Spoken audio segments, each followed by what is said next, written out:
Hello, guten Tag und grüß Gott. Today is Sunday, July 28th, 2024. And here's another video. But, this is actually, I wanted to do this video on July 24th. And the reason I wanted to do this video on 24th is because that was my 85th birthday. And, you know, but God, we got so busy with birthday stuff, that I just, I just didn't have time for a video. So this is a really good time for a video. So that's what I'm going to do. So this is the Newswit, who knows what, maybe like 90 or 80 or something of our sequential videos, because I've been doing this now since at least 2019 or 2018 even. But as time went on, I got to be more comfortable on on my camera, and so I actually love to do these things. So let me get back to my birthday. So what we did is, just to give you an idea of the events. So we got up in the morning and had to get ready, even with our dog, and so we took the Cybertruck and we went to the Sawdust Festival in Laguna Beach. And at the Sawdust Festival, I met my son Mike, his wife Liz, and so we spent some time together while the dog was on the dog mode in the Cybertruck. And I really felt sorry for this guy there, but he did pretty good. So as soon as I could kind of escape from that particular venue, I went out and I walked the dog, and he pooped, and he was happy, and I love to do the dog sniffing things that he does. But then, wasn't all. So then we had reservations at a restaurant called Las Brisas in Laguna Beach, and that's a really upscale event. So, I mean, by upscale event, you look at the menu, for instance, they have bone marrow, and, you may not think, that bone marrow is something that is highly desirable, but, it shows up here and there in fine restaurants, and I happen to like it, bone marrow on toast. I mean, it's, salt and pepper and who knows what, and maybe avocado on top of it. Anyway, so I'm I'm selling you the bone marrow, but what I did get was the the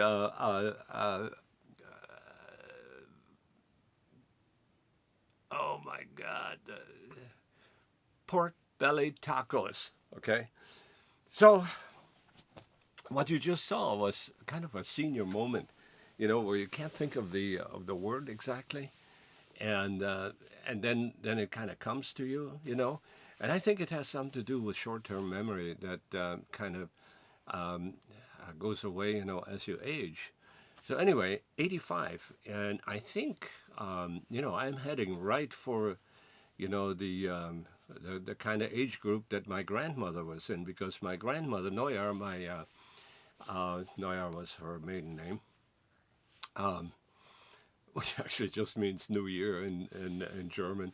Anyway, she was my dad's mom, and raised a family, brought him into West Germany, left Poland, and she survived. Whereas my grandmother Schlesner, from my mother's side, she didn't survive. As a matter of fact, I think I mentioned that once before. The Poles took him into some sort of a holding camp. Probably an old something like Auschwitz or who knows what, but it wasn't Auschwitz, of course. But there were always camps, or facilities, for bad people. And so what they did, the Poles, at the end of the war, as the Russians came, they rounded up all the Germans that were left and put them in there, and under the auspices, well, we got to find the bad guys, right? The thing was that they deported my grandfather to Russia, and I've talked about this before.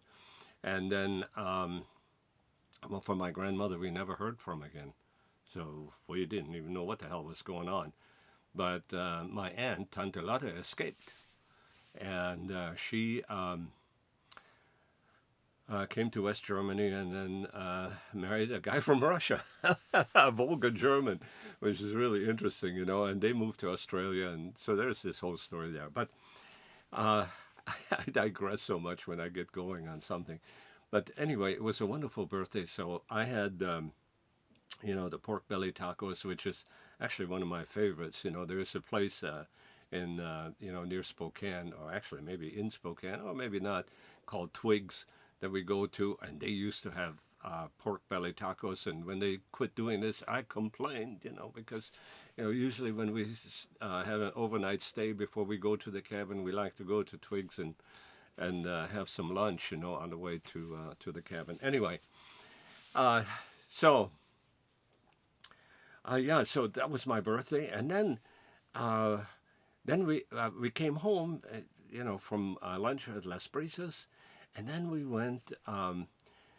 We actually crashed because we decided that for old people like us, one event a day, is probably really good, So we started to run out of energy, I mean, it's hot, it was in Laguna Beach. It was probably in the high 80s, and in any case, we came home and we took a short nap, and then loaded up the Cybertruck again with the dog, took the dog to one of our friends that loves to babysit the dog, because she knew the dog when we first got him at the cabin, after he showed up at the cabin for us.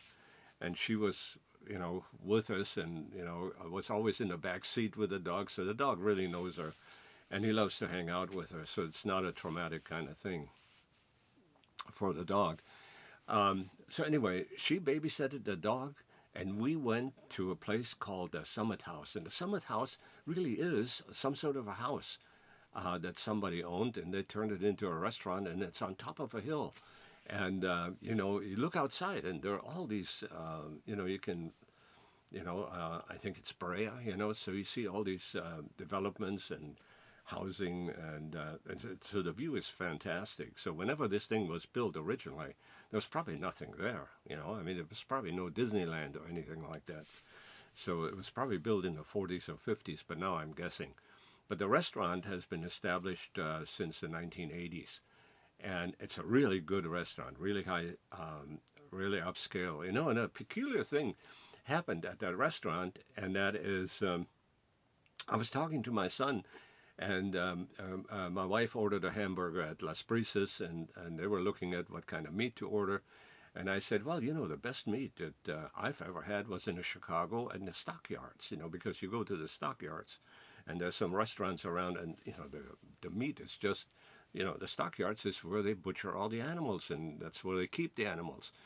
Everything used to be shipped, from the West to Chicago. And from Chicago, it was then dispersed. It was either butchered or it was sent somewhere else.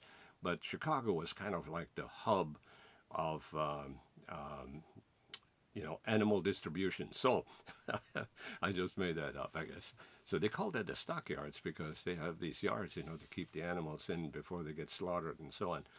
But, I have to tell you, that the beef is just killer good. I mean, and it's reasonably priced. I was telling my wife, that I used to get a Reuben sandwich there, that was just, piled with meat, and, I was young. I was probably able to eat the whole thing, Anyway, the peculiar thing is that as I looked at the menu, so there was a piece of center cut prime rib. And it was you had two choices, the 17 ounce and the 70 ounce. And so, 7 ounce, I'm sorry, not 70, 17 and 7. And 7 ounces is a pretty good sized piece of meat, and, nearly a half pound, it's good for me. But you know what it said on the bottom? From the stockyards of Chicago, okay? And boy, was I in. Now, the Summit House is actually known for their creamed corn. For some reason, they make the best damn creamed corn in the world, and they're really proud of it. But, it was nice. They had a little card, in front, at our table for me. It said, happy birthday. And, when you open it up, of course, it's a restaurant, so it's supposed to be a recipe, and it says "Happy Birthday." If I can get the darn thing open, it says "Happy Birthday." You can see that. And on the inside, it says, "Our birthday recipe just for you. A cup of plenty, 2 spoons full of humor, one bundle of joy, a generous helping of health, a sprinkle of blessings, add plenty of faith.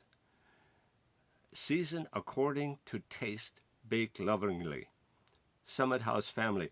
And so they have this card, and it's signed by the staff. And the reason I'm holding this up for a little while is because I want you to take a look at this.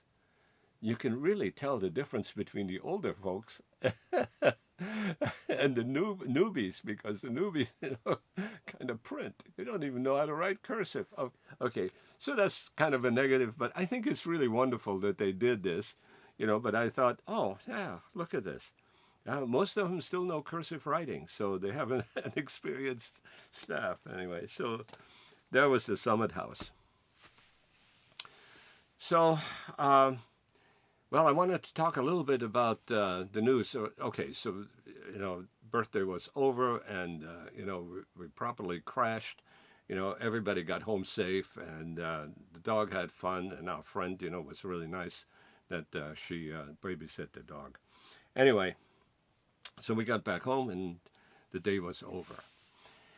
And, yeah, so, on the birthday cards that I got, I acknowledged it, and I told people, I said, 85 is something to look forward to, because, I'm now the old guy, the oldest Krieger, actually, and so, all of you Kriegers that may be watching this, you can look forward to becoming 85 and be like me, Okay, enough about me. So, I really do want to talk a little bit about the Biden-Harris Slugfest. So first of all, about Biden. So Biden announced, and he wrote a letter, that he will not seek a second term. And, nobody talked about the fact, that it had a lot to do with his cognitive abilities displayed on the debate with Trump. Okay? And so, in any case, what's if cognitive abilities are a problem for Biden, then he shouldn't be president. I mean, Article 25 should be invoked, but the Senate is pretty much evenly divided, and I don't think anybody's got the chutzpah, to say, okay, president, step down. So he's going to fulfill his term, and then not run again.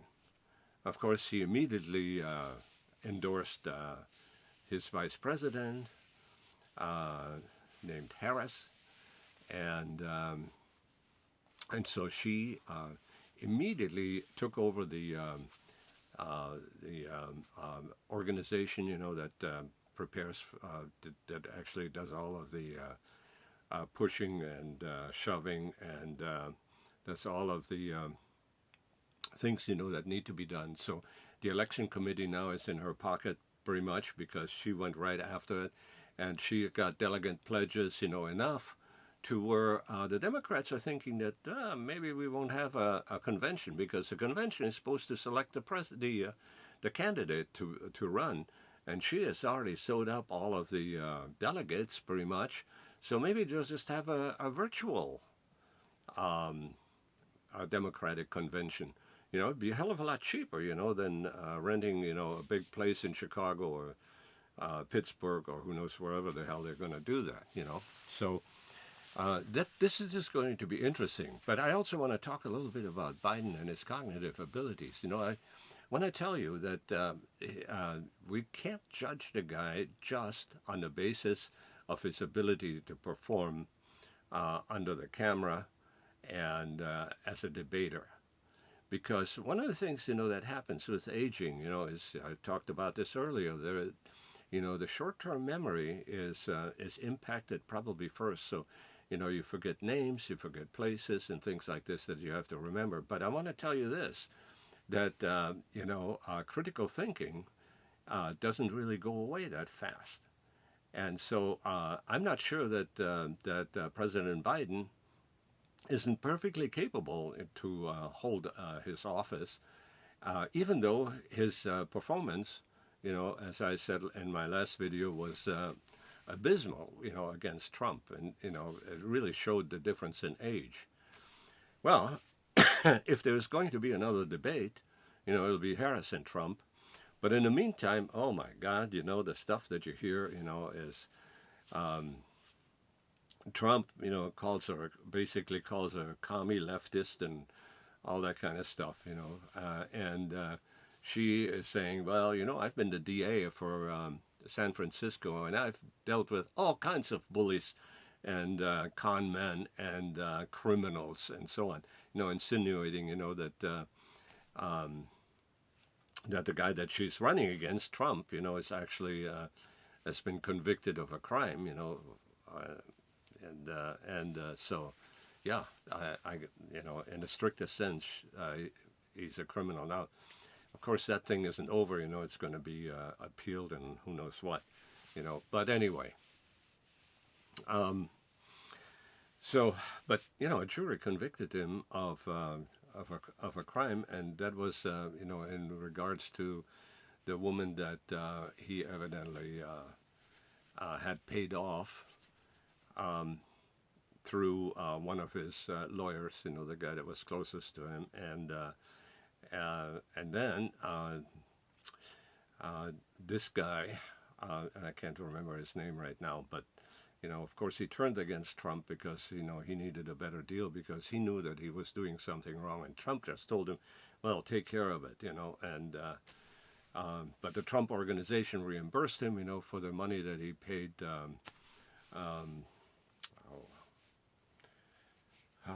Really pretty porn star, I can't remember her name.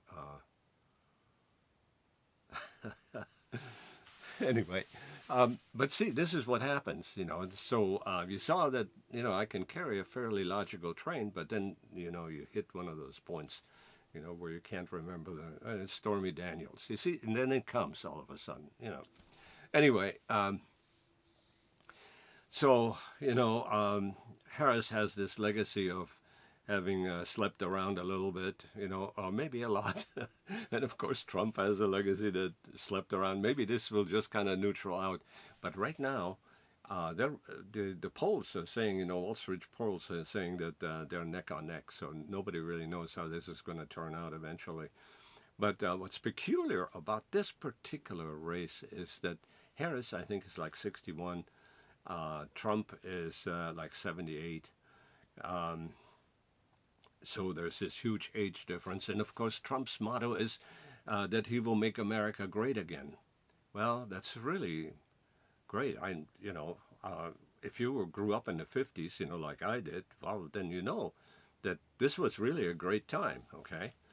But the young people that are now don't know anything about the 50s, and they're getting their news feed, from the liberal media that says, well, the 50s, what was so great about America? Well, there was discrimination, blacks didn't have any rights, the assassination of Martin Luther King, and all these things, that have happened.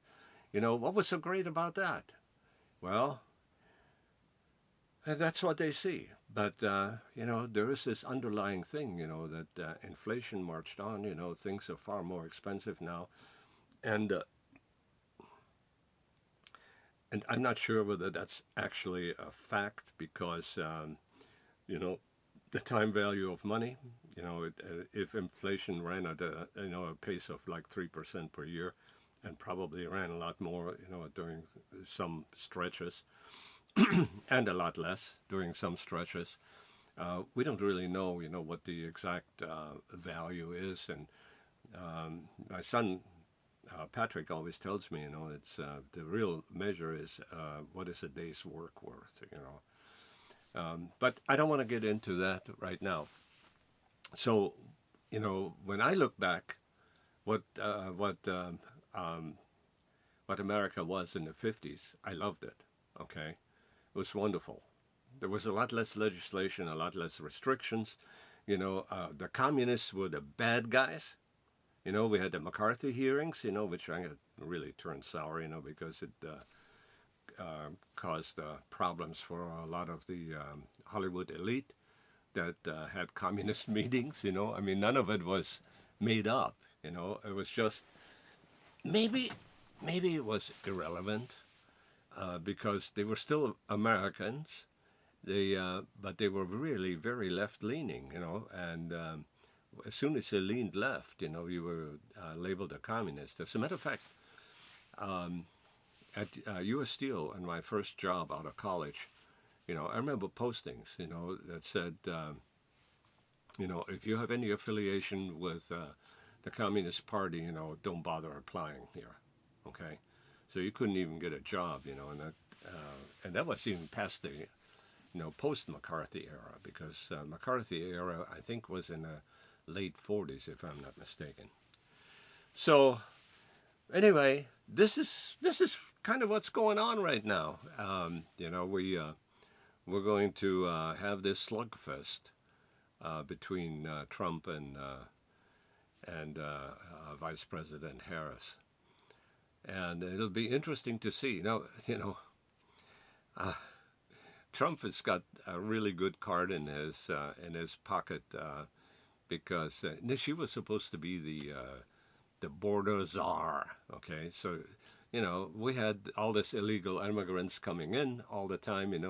By the millions actually, and Trump wanted to build a wall. And of course Biden stopped all that stuff. And then.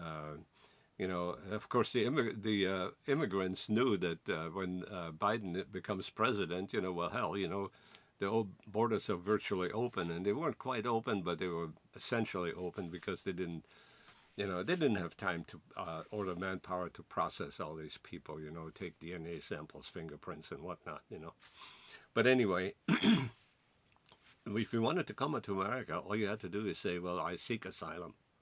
Okay, so they let you in. Now there's supposed to be an investigation as to what your problem was, whether this asylum is real. But, when you're dealing with the amount of people that came across, there are a lot of bad guys that evidently came across because now and then, you hear about an immigrant killing somebody, shooting somebody, or, drug smugglers coming in and all that kind of stuff. And, some guys from Al-Qaeda. And there are people from Africa and all over the place, that are just kind of lining up because, hey, America is, the streets are paved with gold, right? What a bunch of bullshit that is, But anyway, but we do have sanctuary cities, California is a sanctuary state. So, yeah, come to California. As a matter of fact, DeSantis sent immigrants to California, pissed off Newsom. Anyway, yeah, well, Newsom, just real briefly, Newsom finally is actually going to do something, because the Supreme Court ruled, that cities have the right to clean up, like, homeless encampments and so forth. And so Newsom is just put out an executive order that, hey, if you want to clean up your city, have at it. So I don't know, I mean, the ACLU and all the commies and liberal leftists, they're going to be screaming, oh, our poor homeless, have no place to go. Well, they do. They just don't want to, They're being homeless shelters are being built all over the place. Practically every church, has feeding programs. They don't even have to say that, yeah, we believe in God or anything like this. They just have to come in and they don't even have to be proselytized to, but even then they don't come. They just want to be left alone. And so if we clamp down too hard on this homeless situation, the ACLU does have a point. I mean, would we get to the point where somebody's called crazy and he's homeless and he's not, and now he's going to be locked up someplace, for testing and whatnot? People are testifying, oh, this guy's shit in the street, and that the kind of thing. Anyway, so it's a perilous path But nobody wants these stupid homeless encampments around. People are defiling the neighborhoods. And that's not. And of course, the liberals are saying, "Oh, you're gentrifying your neighborhood," okay, as if that was a bad thing. Another thing that needs mentioning, is that finally, DEI is being looked at by corporations and saying, "Wait a minute, that ain't making us any money," okay? And so now some of them are going back to, I think they call it like MEI, merit, excellence, and intelligence. So look forward to that. Maybe, it was always the case that, oh, look at these big corporations, they're doing so well, with integrating people of color and foreigners that can't speak English, and it's fine, that kind of thing.